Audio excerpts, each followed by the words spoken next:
Now to the war in Ukraine. Russian strikes killing at least 7 people and injuring more than 40 more in Ukraine overnight. Ukrainian authorities saying the strikes targeted civilians and energy infrastructure.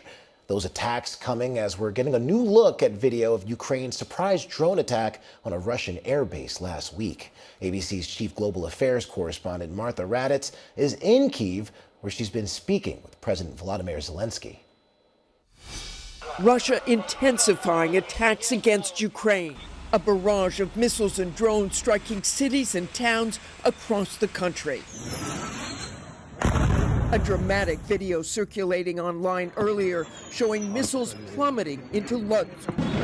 Ukrainian athletic teams racing to evacuate this hotel after it came under Russian shelling.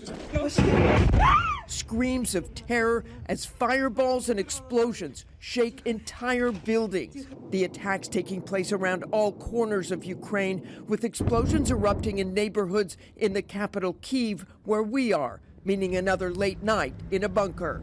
Countrywide, more than 50 killed and wounded. Russia calling it retaliation for Ukraine's coordinated attacks on Russian airfields, drones launching out of containers atop trucks, soaring to their targets, setting multiple Russian warplanes, including nuclear-capable bombers, on fire. In an exclusive interview, Ukraine's President Volodymyr Zelensky telling me it took a year and a half to plan. So the Russian drivers go in all over Russia. They think they have containers or mobile units, mobile cottages, have no idea the drones are there. And you know those roofs are going to open up with drones. They didn't know anything. They didn't know what will be in the roofs. In a stunning revelation, Zelensky saying the Russians themselves unknowingly delivered those drones to their locations. You had Russian drivers who had no idea. They didn't know. They didn't The drivers didn't know what they do. Yeah, they just did their job. And Zelensky reacting to President Trump's comments, comparing this deadly war, which Russia started by invading Ukraine, to 2 children fighting in the park.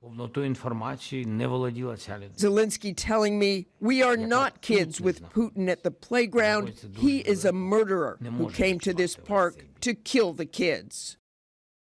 President Zelensky does not believe Vladimir Putin wants peace and is pleading with President Trump to impose stronger sanctions to force the Russian president into real negotiations to stop this war.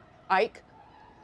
Martha Raddatz, thank you. And you can catch more of Martha's exclusive interview with President Zelensky tomorrow on This Week.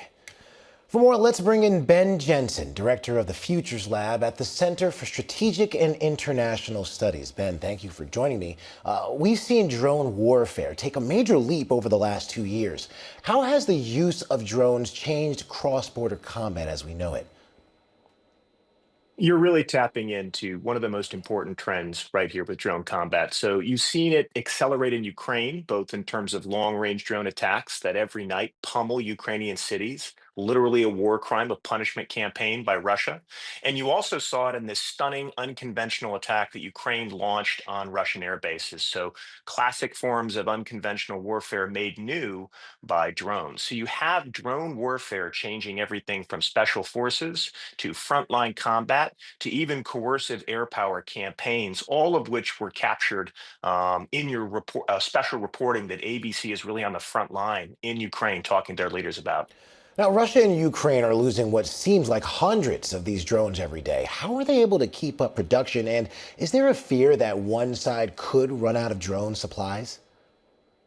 Sure. What you're tapping into right now is the question of, is this a war of attrition? And the answer is yes. And one side could conceivably run out of drones if this war extends 2-3 years. The challenge right now is that Russia has essentially turned itself into North Korea in Europe. It is essentially nothing but a war economy, and allies like China, Iran, and North Korea keep it in the fight.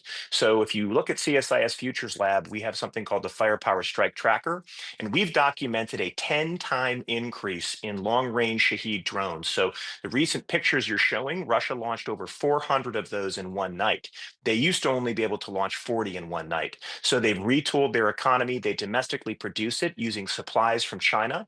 And they also are using ballistic missile components from China as well as North Korea. So right now, Russia looks like it has an advantage in the war of attrition because other authoritarian regimes continue to support what Zelensky rightly called as Putin's murderous campaign that targets Ukrainian cities. Ben Jensen, thank you very much for that.